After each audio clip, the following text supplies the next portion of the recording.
Hi, your coach, Joe Lucas. Welcome to your Practice Power Daily Coaching video for Tuesday, May 13th, 2014.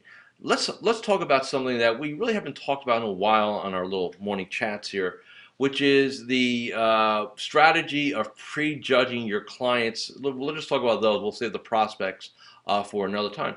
So many advisors prejudge. When I take on a client, we immediately start talking about optimization, especially if they're an experienced advisor, been around for a period of years, or in some cases a period of decades.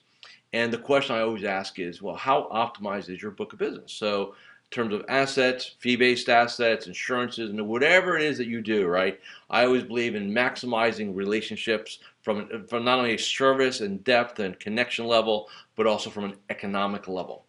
So when I talk to people about optimization, I inherently always get back, well, yeah, I spoke to them about that, or they would never, they would never want to convert to fee-based, or they're sensitive about fees and all this. And so what happens is, instead of having the conversation with the client and letting them say no, the advisor in their brain goes, hey, you know what?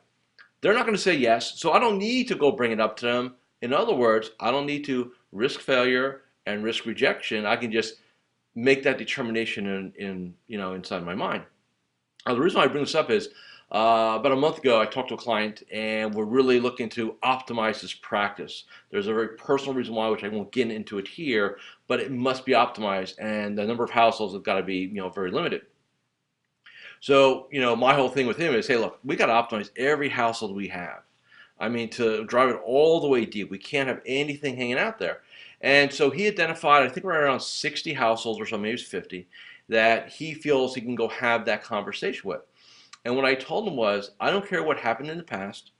I don't really care what you may have told them in the past or what you proposed to them in the past. We're going to go into this now with absolutely no prejudgment. You're just going to run the model, right? So just kind of, take your brain out and just go execute. And what's been interesting about that is the first five he did, it was, we really expected them all to say, no, I'm not interested in that, and kind of, if you will, a cat out.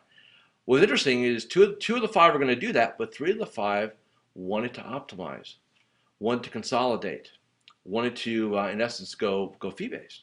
And then we did the second tranche of 10, and I think it was like 7 and 3. 7 wanted to optimize, and 3 are going to punt out.